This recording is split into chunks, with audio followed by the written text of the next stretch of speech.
Advance on the Grueling Truth Sports Network. Survive in Advance is brought to you by Replenishing Care. To check out Replenishing Care and their new CBD, which right now CBD usually runs about $150 to $200. Right now, if you go on, you click on our banner on the Grueling Truth, you actually get a huge bonus where it's only $65 for the first month.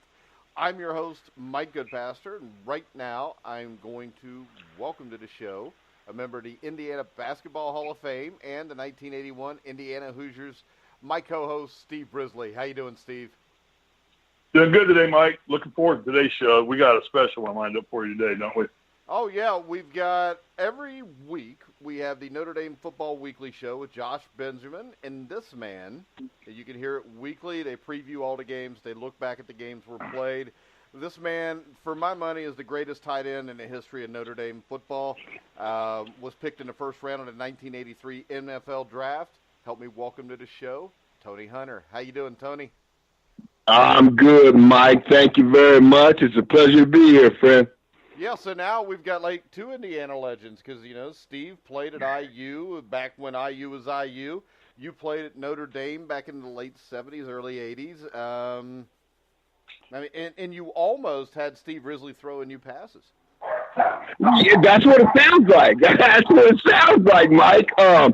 We were recruited by the same people. Coach Dan Devine recruited me out of high school, Moore High School in Cincinnati. I went to Notre Dame. You know, I was a high school All-American in football and basketball and track at Moore. So I was interested in playing basketball at Notre Dame at one time. I talked to Digger about it. Digger asked me to come out. So I hear we have that in common. Yeah, only thing it says when we both got recruited by Dan Devine, it says what our age is, Tony. That's all it really says. When we go that far back in the coaching, New Rodney, so. Yeah, well, about 5 years before, probably. New Rodney was like probably 3 or 4 coaches. Jerry Fatwell, may have come after that, so I don't know. Yeah, but, it was, it was my mom's dream for me to go to Notre Dame, but it just, you know, the IU opportunity presented itself, and it was, I can imagine. Later on somewhere. You know, I can imagine. I can imagine when Bobby Knight makes a call to you. I mean, your ears perk up. I was recruited by everybody in football. And I was recruited by some Division I schools in basketball as well. When I got a call from Bobby Knight, I seriously thought about not playing football in college and playing basketball at Indiana. Yeah. But that was the heyday. That's back when they were winning national championships with Quinn Buckner and all those guys. Yep. Those guys are all friends of mine. They're great guys, and we still keep in touch with Coach fairly frequently, as much as he'll allow us to call him. We got his number, but he doesn't take calls all the time. And a lot of times you don't want to call because you're going to get bitched at for something anyway, no matter what, even though you're 60 years old now. And he'll find something. Is that right? Out, but let's Is that right? Notre Dame football. Yeah. All right, guys. Let's talk a little bit of Notre Dame football coming up here. The 2018 season's quickly approaching. Notre Dame last year had a number 7 rushing offense, but they took a significant hit, Tony, on two fronts. They lose running back Josh Adams, who ran for over 1,400 yards last year, who bypassed his senior year. But I think the biggest losses, and I think what has come down to their season, is up front, the offensive line. They lost Quentin Nelson, who I think was the best offensive lineman in the country last year, and Mike McGlinchey, who were both drafted in the first round of the NFL draft. What are the prospects offensively taking that many hits, especially with the offensive line, Tony? Yeah, we also lost, I thought one of the more talented guys on that offense was Kevin Stepherson. And I think he's transferring. I'm not sure, but I think it's Penn State or somewhere. But that guy was talented, man. And I hated to see us lose him as well. But you know, on the recruiting front, it looks like we had a really good recruiting year. I've heard it's a definite top 10 recruiting year. I've heard it being as high as maybe even a top 5 recruiting year. So we have a talented incoming freshman class with some upperclassmen that have playing experience. And most of all, I think Brandon Wimbush. I mean, Notre Dame's coming off a 10-3 season with a 21-17 win in the Citrus Bowl over LSU. So we're coming off with some momentum and a lot and some high expectations for this coming year. But I really like Brandon Wimbush. I think he's talented. I think he's very competitive. And I look for him to have a big year and for us to have a big year this year. Well, his downfall's been his passing ability. I mean, he's thrown for under 50% most of all last year. And, you know, if we take the hits on the offensive line and the running game, what has he done over the course of the offseason to improve his passing efficiency to where we don't put so much pressure on the running game, which, you know, Notre Dame was top 10 running team last year, and they look to be again. But what are some things he's done over the summer to improve his passing game? Hired Mike Goodpaster, I believe. That'd probably be the number one thing to do. Yeah, yeah, you know what? I've heard that he's worked with a quarterback coach this offseason. But, you know, when you take into account that last year was really his first year playing college football, and to step into that kind of situation with a Notre Dame schedule, with the national exposure of Notre Dame, and to produce the way he did, as I said, we finished the season 10-3 with a big win in the Citrus Bowl over LSU. He gained a lot of experience. And I think it's going to help him. I think it's going to show this coming year. I look forward to see what Dexter Williams is going to do if he can stay healthy and be there for us as a running back. I've always liked him. And but that offensive line, I think we brought in some good freshmen. I think we're some talented freshmen. I think they've shored up that offensive line a little bit with the recruiting class that we have coming in. But it'll be interesting to see. And I think we have some solid returning upperclassmen on that offensive line. So some guys that got some playing time last year. So it'll be interesting to see if we can't replace those two NFL first-rounders that we just lost. Yeah, and see, my concern with Wimbush would be this. I didn't really see a lot of improvement from the start of the season to the end of the season with him. And the thing I would worry about is this. I mean, they had a Josh Adams. They had 2 first-round picks in the NFL draft. So for a young quarterback, I mean, he had the safety nets he needed to be successful. And it wasn't that he wasn't successful. It's just I don't know if I see enough there to make me think that he's a guy that you can go beat Alabama in a national championship game with. Yeah. I'll tell you what, Mike, I really like him. I really like him as an athlete, and I like him as a competitor. And we were pretty run-heavy last year with Josh Adams. We ran the ball quite a bit. Oh, you there, Steve? I'm here. Okay. Tony, you there? Uh-oh. We had a technical difficulty. You said the word Alabama, and look what happens when the phones get cut off. Yeah, Don't tell me Nick Saban's not powerful. Nick Saban is powerful. But you know. Hold on here. Let's see if we get Tony back on the line. Let's see. Tony, want to take a commercial break? Tony has no idea how many records he would have broke if you'd have went to Notre Dame and been the quarterback. The guy is just pure athlete. Yeah, but I'm telling you, with a 6'8" Steve Risley, things would have been even better. I know. I wasn't that good. No. That's a sport where my legend preceded my abilities. All right, guys, real quick, while we clear this mess up, we're going to take a commercial break, and we'll be back right after this. Replenishing Technologies helps athletes of all levels train, recover, and perform at their absolute best. We do this by offering the PEMF 120, the world's leading pulsed electromagnetic field therapy device. Workouts, injury, and stress cause cells to lose their natural power. PEMF works like a battery charger, helping cells regain the power needed to dump toxins, take in oxygen and nutrients, and repair. 95% of athletes report less pain, increased range of motion, more energy, and they simply feel better after using PEMF 120.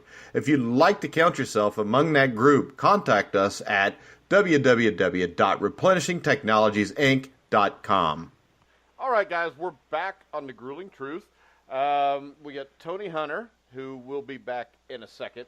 So you want to talk a little, you were a quarterback, Steve. You want to talk a little bit about Wimbush and just kind of answer the questions I had? Because I do have concerns just because they had everything around him last year. And really, Brian Kelly was a guy that I think really didn't really take the reins off Wimbush. No, I think he played real conservative with him, and it may have hurt him in the long run because he is pretty much within the development phase, and I think you got to let guys make mistakes, especially last year when I don't think the expectations were as high on Notre Dame as they're going to be this year, and that would have been a good time with the strength of your running game being there when you had the 2 All-American linemen, you had the great running back who's left for the NFL to maybe experiment a little more. But let the kid open up his arm a little bit and try and teach him how to read defenses a little better than he's allegedly capable of doing at this point in time, and pick routes and check offs and things like that. But I'm not Brian Kelly, and I'm not that level of a football coach by any stretch. But it seems what he didn't try to work on last year, game situation, may cost him this year when Notre Dame is regarded as a top 10 football team in a lot of the polls. I think in the ball game against LSU, Brandon didn't even play, did he? Did they bring the backup quarterback in to kind of lead that charge for that game? Yeah, and I mean, I don't remember if it was because he was hurt or not, but I wouldn't think it was. When you look at Notre Dame, the other thing is the offensive line. The good thing about being Notre Dame is you're going to get blue chip recruits. Sure. Yeah, and the other thing about Wimbush is he's a guy that in the red zone had spectacular results. I think it's 76% touchdown rate. 76%, so they could score, but that was the power of the running game. Yeah, and see, this is the thing. I think the Citrus Bowl, from what I remember, is he wasn't playing that well. He came out. Ian Book came in and saved the day with a pair of fourth-quarter touchdown passes. And the guy that stood out there to me was Phil Jerkovic, who's a dual threat, who I think will get a look this fall also. Dexter Williams is a guy that, Tony talked about. He's the heir apparent at running back. Injury prone, though, from what I read. He's injury prone. The other problem is, his football intelligence, because from what I hear, he has a hard time, getting the playbook down. Tony Jones Jr. is another guy who catches the ball coming out of the backfield. So offensively, I think there's a ton of questions about this team. Yeah, and the upside of that is their defense was a top 10 defense in college football last year. They've taken some hits on the offensive line, but their defensive secondary looks real solid, and I'm sure we get Tony back on, we'll address that to a greater degree. But the big question defensively for Notre Dame is they've gone through 3 defensive coordinators in 3 years. My question is that because Kelly is producing such great defenses and his guys are getting hired out to other places, or is it because Kelly and his defensive coordinators are not seeing eye to eye on things, and you've got strife in there, in the mix in there, and that's never good for a team. If you don't have all the coaches running on the same cylinders, you can't expect all the players to run on the same cylinders. And three defensive coordinators in 3 years, that's got to be looked at. Yeah, the thing is this: if you're losing them because they're getting a head coaching job, that's one thing. If you're losing them just because they want to get out of there, it's another. And I would not think that going to Texas A&M is really a step up, because he's taken basically a lateral step to Texas A&M from Notre Dame, and I don't remember when anybody ever thought that was a good move. Yeah, Notre Dame plays an interesting schedule. They play made-for-TV games, I almost say, and a lot of them don't carry the promise that they used to, but some of the games that they didn't used to carry promise do. Navy darn near beat them last year. Navy always plays Notre Dame tough. They've got to play Michigan. They open up with Michigan, which is going to be tough. They got to play Michigan State. They got to play Stanford. They play Florida State. Who else do they have on their schedule? Well, they got teams like Vanderbilt, they play US and everything. They finished USC. at USC. Yeah, so the schedule I don't think is a killer like it used to be, like when Tony played, which I don't think we're going to be able to get him back on. We got something going on with the thing again. And you talked about the defense. They got new coordinator, Mike Elko. It looks to me like they're going to use the same defense. They've got, I think, 9 or 10 guys back. I think it's 9 returning, led by cornerbacks Julian Love, Sean Crawford, linebackers Tavion Colley, Drew Tranquil. I think the defensive line is the strength of this team, especially with defensive tackle Jerry Tillery, who I think is a great team leader on top of being a good player. I would think when you look at them, I saw them play the Navy game, which Navy is basically a triple option team. So if I had any questions with the Notre Dame defense, I think it would be on the back end. I think that the biggest questions is safety. So I think whenever you have that kind of problem in college football where you're going to face teams that are running a spread offense and trying to throw the ball all over the field, I think that could be a problem. Yeah, I agree. And when you got a new coordinator thrown in there as well, I mean, he's going to change some of the schemes and things like that no matter what. So there could be a little confusion at there. They've got this kid, Gilman. I'm going to butcher his first name, Alohi. I'll take your word for it. A big freshman.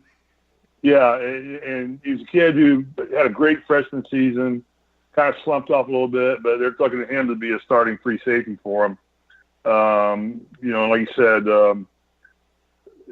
they've got depth. One thing about Notre Dame is because it's Notre Dame, that virtually everybody they recruit and bring into that program is somebody's All-American.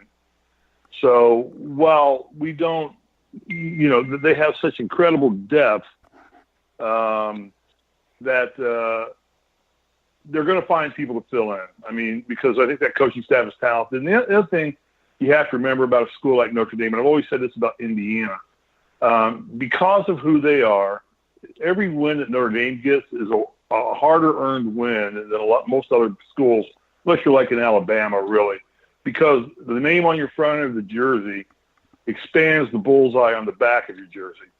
And I don't care who you are, Navy comes in, I guarantee you every year they probably play their best game against Notre Dame. We got that thing too. When we were at Indiana and we were coming off the 76 championship and Knight was in his heyday, it was the same thing. We took everybody's best shot. And that's what Knight always said when we got beat in some of those games, like when Pan American beat us, I think in 1980. Pan American went on to win like 4 more games the rest of the year. And, he coached us on that. Notre Dame's going to face that every time they go. And so they've got to be doing it just a little bit better and a little bit smarter than anybody else. And that's tough, especially when you're making assignments and changes in player personnel. I wish we had Tony on to address this a lot more, but, it is what it is. Yeah. But everybody I'm talking to and reading about says Notre Dame is probably not a national championship contender because of the quarterback situation, mostly, and a few intangibles on the offensive line. Defensively, they look to be poised to be a top 10 defensive team again. And, it just depends on development of what they can get out of the upcoming players who are filling holes offensively. Yeah. All right, guys, we're going to take a quick commercial break. We'll be back right after this. If you're in pain and you need help quick, you better call on Dr. Vic. Firefighter Paul Pratt almost lost his job to lower back pain. Then he discovered a non-surgical back pain treatment called spinal decompression therapy. Spinal decompression works to ease pressure between discs, while pulse therapy helps to restore blood and nerve flow. If you're in pain and you need help quick, you better call on Dr. Vic. Call Dr. Vic now. All right, guys, we're back on Survive in Advance. I'm Mike Goodpaster with my co-host Steve Risley. Now, we're talking Notre Dame football with Tony Hunter. We've had some technical glitches on Tony's phone. I just talked to him off air. We'll have Tony back on a later date. We're going to go ahead and finish up this analysis, though, because I think there is a chance for Notre Dame to do something this year, and the reason is, as we said, the defense is good. And the other thing that's really good about this, even with a quarterback that we're not as sure about, and offense is replacing a lot of people, I mean, they've got 2 fourth-year starters in the kicking game. So specialist-wise, they've got place kicker Justin Yoon and punter Tyler Newsome, and that's one of the most experienced tandems in the college football. And when you've got a defense that can play, and you've got kickers that are able to swing field position, you always have a chance to win, Steve.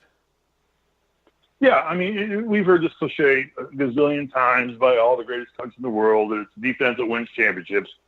And I think, there's a lot of truth to that. I know in paralleling back to Knight's days at IU when I was there, we were always considered the strongest defensive team in the country, basketball-wise. And Notre Dame is that solid defensively for the second year. They're not going to make a lot of dumb mistakes. And to have a strong secondary, you're going to basically, I think the effect of the strong defensive secondary, maybe from Kelly's perspective, might be to the worst case scenario, we use our defensive secondary to neutralize our opponent's passing attack, and we don't know what Notre Dame's passing attack is going to be. We don't know how much time this kid's put in working on his passing game. I'm sure he's not sat around and played video games all summer long if you're going to be starting quarterback for Notre Dame football. So I'm sure that they've had him working with the best coaches available to improve his efficiency and his defensive reads and things. So I believe that looking at how strong the secondary is there, and if they can shore up their linebackers to cover the short dump passes and the short yardage passes, I think that Notre Dame's defense will neutralize any passing offense that an opponent throws at them. And then you're pitting Notre Dame's running game, which the offensive line is still considered very good. And like I said, they have so many blue-chip All-Americans on that team. They're going to fill voids, not necessarily to the talent level of the 2 kids that left, but there's talent on that depth charts. Notre Dame and Alabama, most of those kids that are second and third in the depth chart could be starting at 90% of other D1 schools probably, for the most part. But I think it's not going to be as bad as we think. I think the key thing is how much did Brandon pick up in passing skills, because any gains he get, I think, is a tremendous advantage for Notre Dame, and it creates more holes for, obviously, this is as an offensive coordinator and coach, it creates more holes for your running game when you can open up with the passing game. And as strong as Notre Dame's running game is, that makes them more lethal offensively. We already think they're going to be very lethal defensively.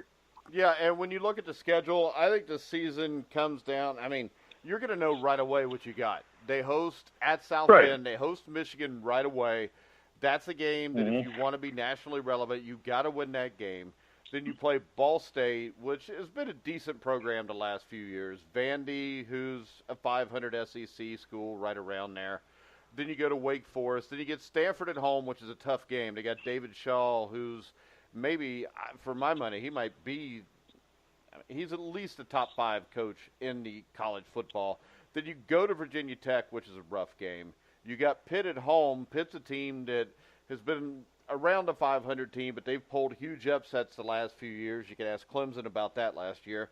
You got Notre Dame at Navy, which Navy's a tough team for anybody with that triple option that they've done. Then you go to Northwestern. Northwestern's usually been good.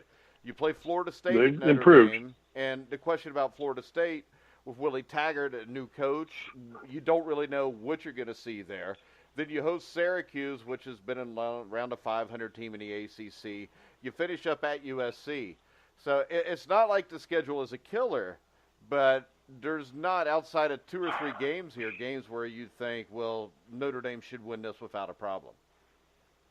Yeah, well, like I said, all the teams listed, if you look in there, Stanford, West Virginia, Florida State, Michigan, Navy, those are what I said made-for-TV big hype games. So that's those games where everybody's going to be pointing to what make sure I want to watch that game on TV. I want to get tickets for that game, because they're all big football programs, and they become big hype. Indiana-Purdue was always a big hype game.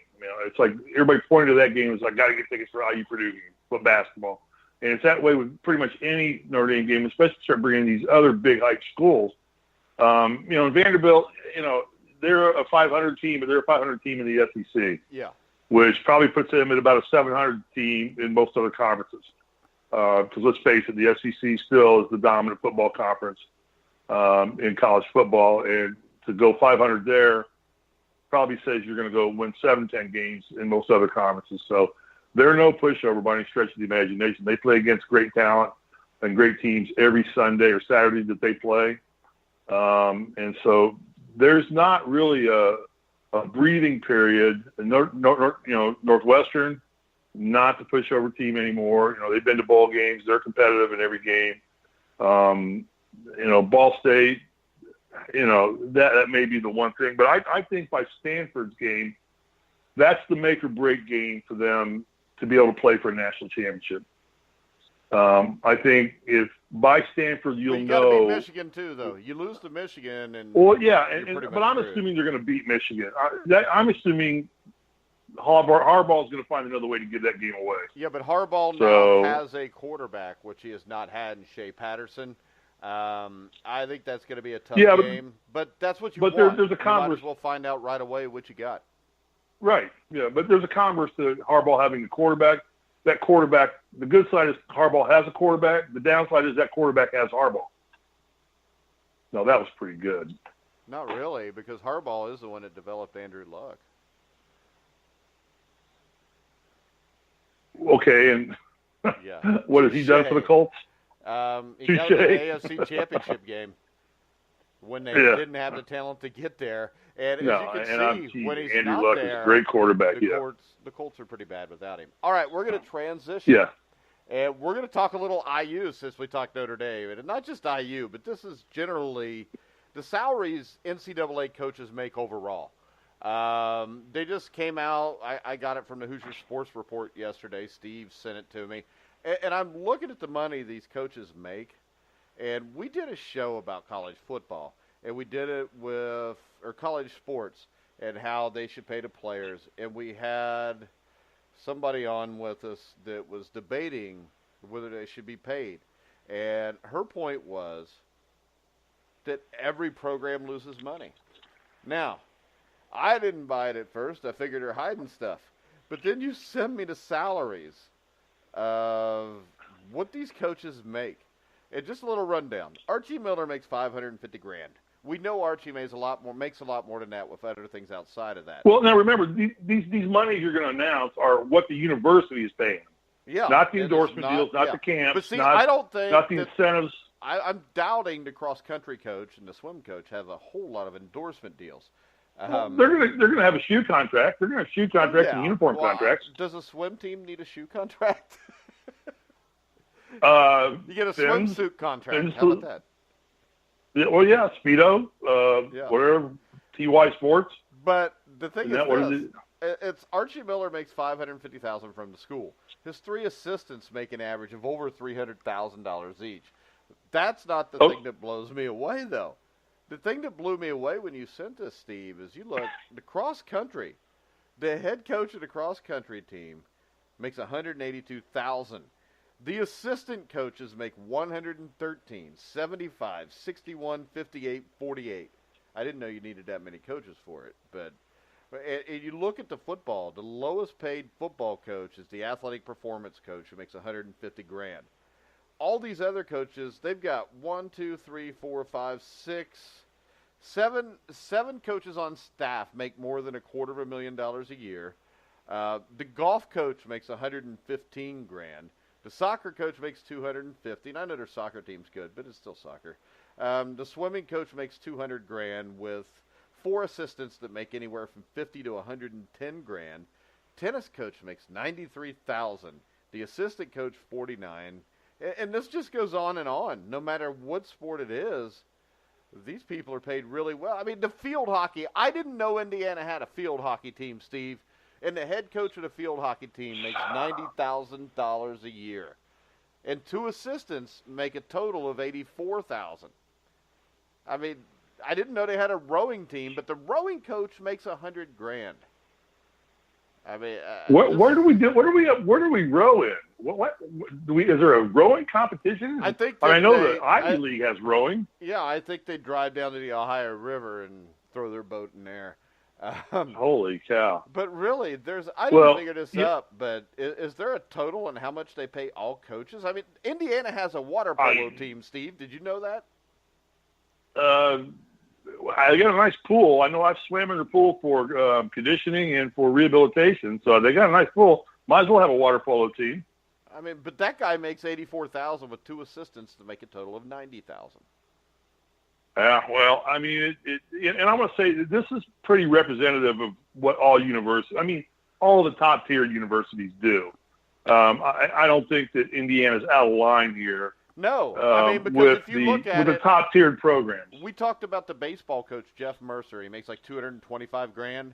But there's an article from 2013 that 5 years ago, at least 9 SEC baseball coaches made $400,000 or more in guaranteed annual pay. Yeah. Well, you know what's interesting about this, and I can't validate this because I haven't seen, although it's public record, you can get it. I will guarantee you that Archie Miller is the highest paid state official in Indiana. Well, I'll guarantee you this, Steve. I'd bet you almost anything that almost every state's highest paid employee is either a football or a basketball coach at the state university. Football coach, right.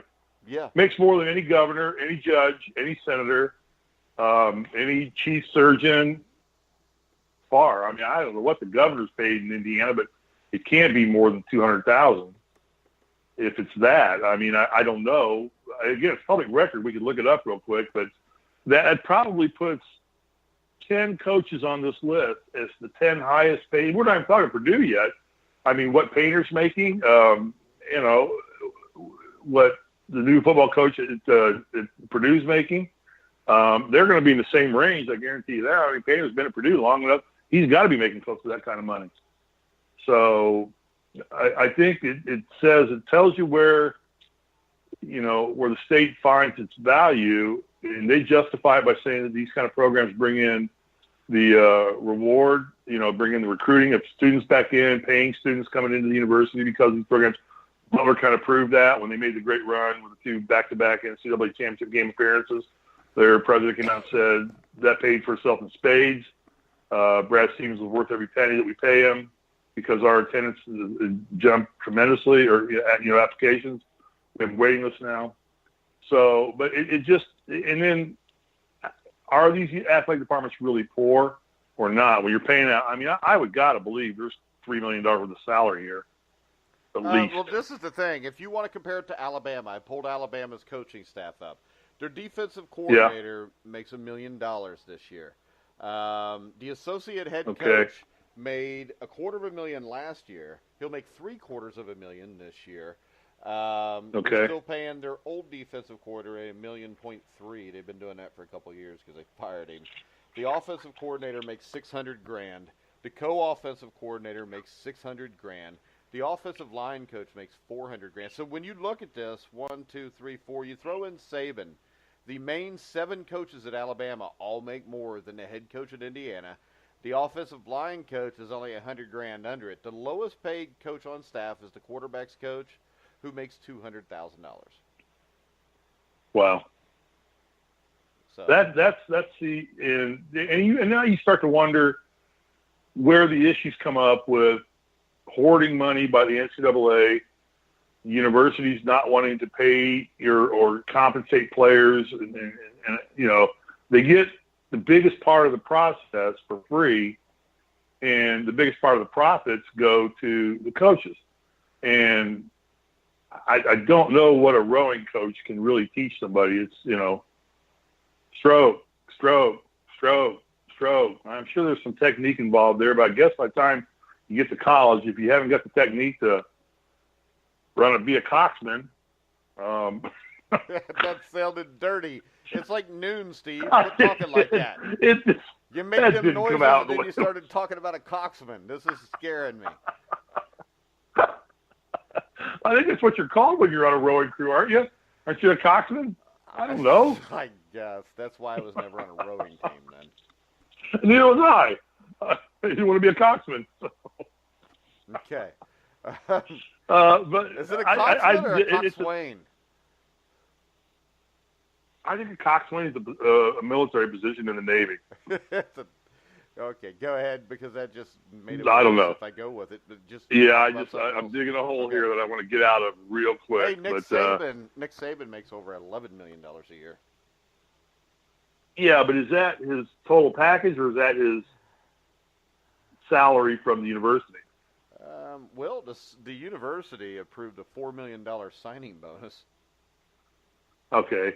So yeah, like the money that we read off the city, and it just came on like you said, from one of the sporting page services. I just got it in the email, and I popped it open, and like I said, it's all public domain because they're state salaries. So this has got to be reported because all state salaries have to be available to the public by law. And right, actually, from reading this, Nick Saban is actually paid $11.125 million this season under a 3-year by the state of extension. I don't know. The University Board of Trustees Compensation Committee.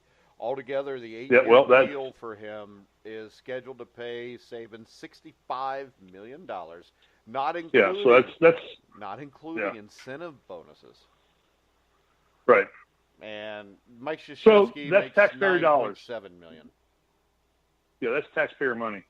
So that would be, they've got to approve it because the rest of it's coming from the shoe companies, from camps, from endorsement deals. And you don't even know what is Alabama. They're a Nike team, aren't they? I think so, yeah. I think they are, yeah. I can't even imagine what Nike's paying Alabama. I mean, are you kidding me? In Michigan, same thing. I think they're a Nike team. And what those guys are paying. And then even with Archie Miller, what Adidas is paying Archie Miller. Yeah, Archie's probably making $5 million a year. Well, easily. But it's just amazing to me what these coaches were making. I mean, I'm just crying the fact that all the times coach said you want to get into coaching. I'm like, no, I really have had enough of basketball right now. I kind of want to get away from it. And now I see Ed Schilling, who's basically a recruiter for the program, making $300,000 a year and living in Bloomington, Indiana, which is, I don't know if he can spend that much money in Bloomington, Indiana. I'm not sure you're capable of spending $300,000 a year in Bloomington. I'm sure Archie's deal probably includes a house or something along those lines too. I don't know the details of the contract. Archie's contract is on public record too. You can pull it up. Yeah. You can find it. But I'm not slamming on IU because I'm not. You listen to Alabama's numbers. Indiana's middle of the pack, but this is Indiana's a prominent, fairly well established, fairly well off athletic program. Indicative of what most of the upper tier programs are like. It just shows the amount of money that is being floated around in college football. And then you start to understand why there's so much scandal going on. And, coaches like Pitino and Louisville doing the things they are doing to recruit players because all this money, has got to be got winning. And if you're not winning, you're not going to make this kind of money. And that gets to be the root of all. Yeah. Which leads to the cheating. Exactly. It's a vicious circle. And this opened my eyes a little bit. I started going down this thing and holy cow, there's some people on here. And actually, the head football coach at IU, Tom Allen's not even the highest paid coach on that staff. The offensive coordinator makes $2,500 more a year than he does, probably because he's been there longer. But I mean, look at Indiana. I think Indiana has the worst overall record of any CFA bowl eligible team in college football. Am I right to say that? I have no clue. At some point I read that. They're up there. Yeah. They have the worst overall record of any CFA bowl eligible Division I program. But I read that one time, and that was a few years ago. And here's a guy making $500,000 to coach mediocre football at best. Hey, and talk about people making a lot of money. The Cleveland Cavaliers may have lost LeBron James, but they re-signed, I don't know if you heard this or not, on Tuesday, they have re-signed Kevin Love, $120 million over 4 years. $30 million a year for Kevin Love. $30 million a year for Kevin Love. See, that's living proof that being rich doesn't make you smart. Well, that's living proof that Kevin Love is not nobody else is going to come there. Yeah, I mean, that I don't even have words to describe the stupidity of making that move. They have killed their chances for the future. They just busted their salary cap through the roof for an above average, solid yeoman player in the NBA. Kevin Love is never going to carry you to a championship. He's never going to carry you to a division title. He's not going to carry a team. And to pay a player like that kind of money, it's like Reggie Jackson. I think Reggie Jackson was the first player ever to sign $1 million contract in baseball. And Steinbrenner came out, when they did it because it was a big hoopla. He was the first $1 million a year athlete in baseball when he left Oakland and came to the Yankees. And Steinbrenner said it best. He said, the problem is not paying Reggie Jackson $1 million a year. I'll get that back in spades, as the Lakers have with LeBron. The problem is paying the player half as good as Reggie, half as much.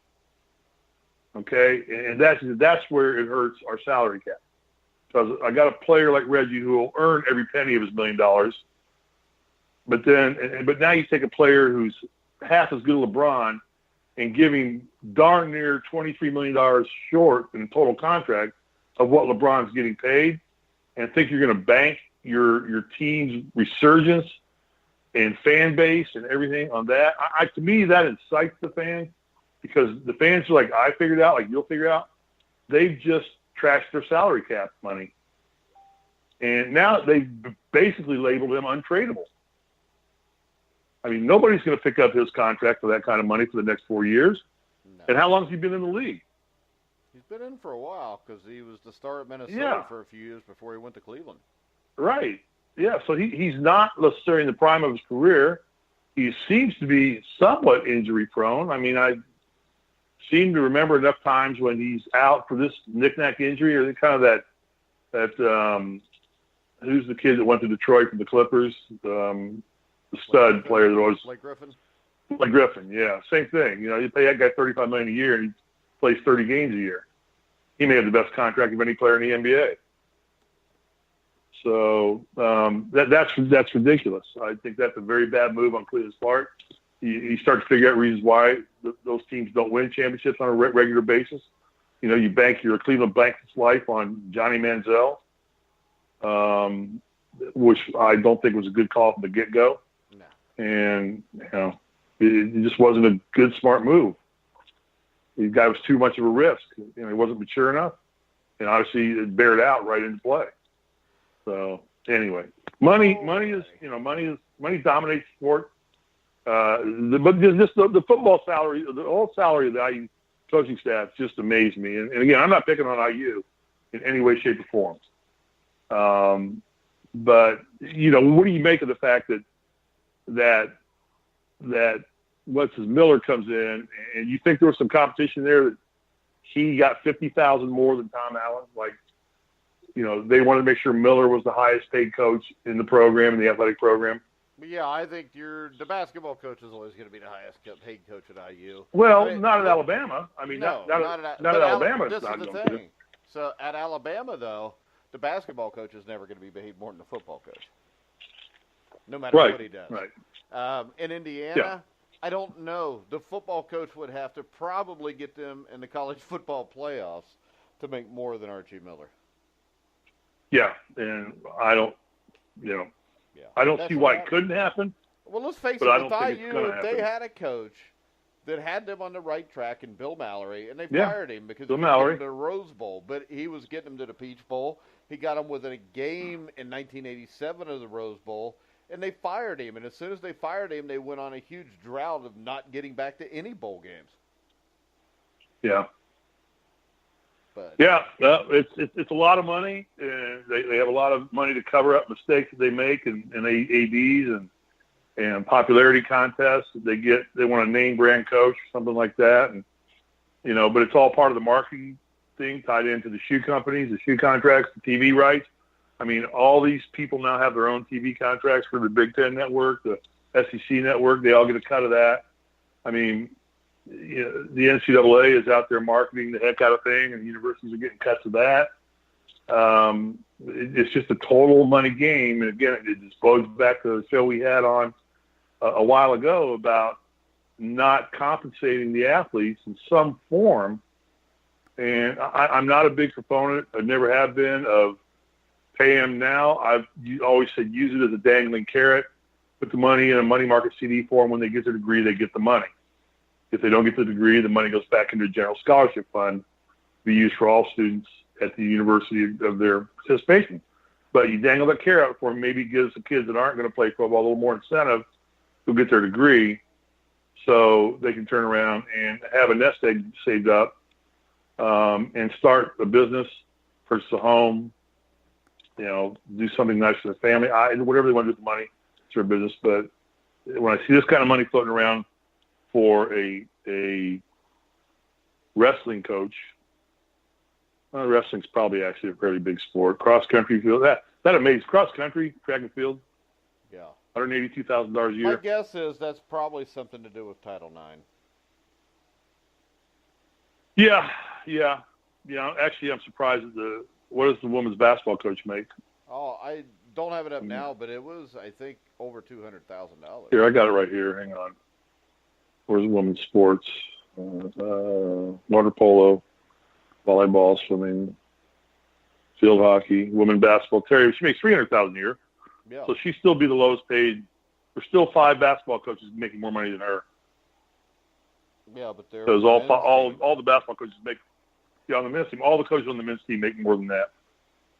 Well, yeah, and they probably Interesting. Should, because when's the last time Indiana's women's team was drawing 12, 15,000 people? Well, actually, this last year they won the NIT. They contended in the Big Ten, and they won the NIT. So they had a good year. The women's basketball team had a very good year. My guess is their attendance in a really good year was probably 1,500 to 2,500 a game.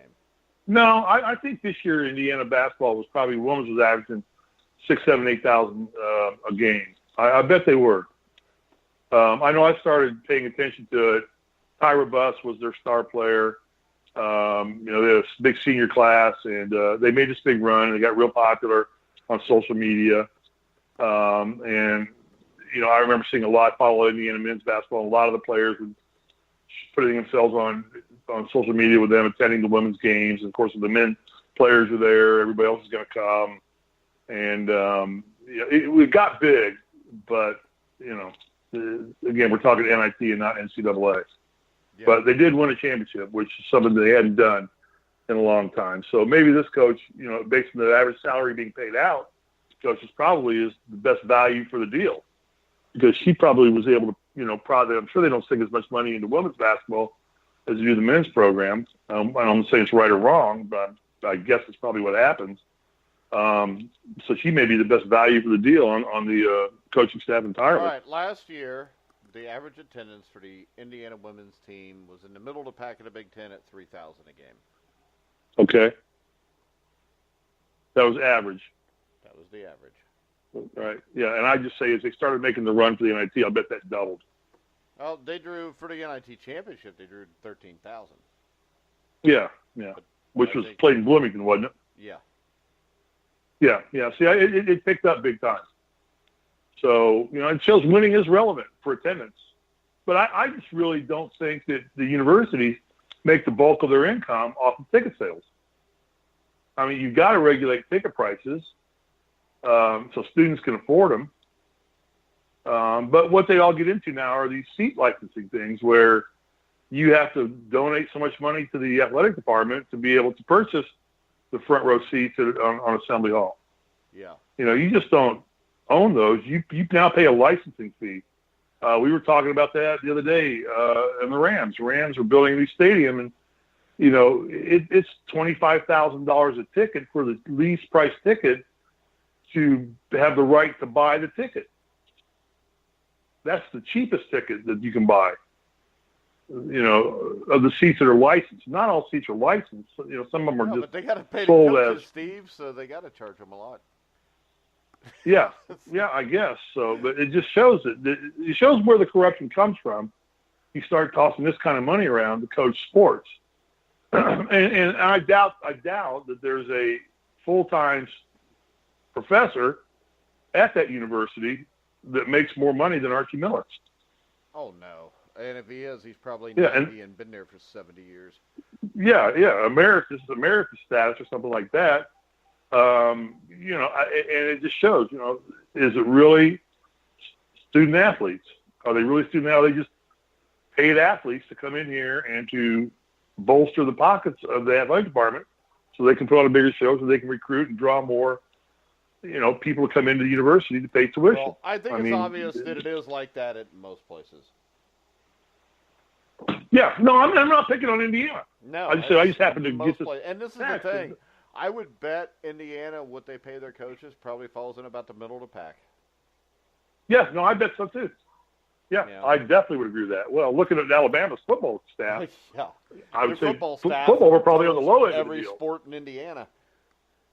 Yeah, I would bet in football we're probably near the bottom third of the Big Ten in terms of total football salaries. Yeah, and I mean when you throw in Nick Saban's, they're paying out $20 million to just their football team. But of course, the football team there is bringing some money in. But hey, I want to thank. Go ahead. No, I'm done. I want to thank Tony Hunter for coming on. Tony had problems with his phone.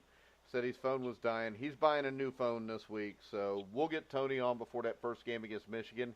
And remember, you can also hear Tony Hunter with Josh Benjamin on thegruelingtruth.net and Notre Dame Football Weekly Show. Make sure you check them out every week. I'm sure they'll have a Notre Dame show coming up shortly to preview the season. I want to remind you that tonight at 9:30 Eastern Time, myself, Brian Schmidt, and six-time Grey Cup champion Robert Drummond will be back with the Canadian Football League Weekly Show. We'll talk a little bit about Johnny Manziel and him going to Montreal from Hamilton and what happened last week and preview all the games that are coming up this week. Me and Steve will be back tomorrow at noon, and you can hear all the shows on thegruelingtruth.net. You can also hear us now on Spotify, Spreaker, Stitcher, TuneIn. Wherever you find sports podcasts, you'll find The Grueling Truth. So for Tony Hunter, Steve Risley, I'm Mike Goodpaster. You've been listening to The Grueling Truth, where the legends speak.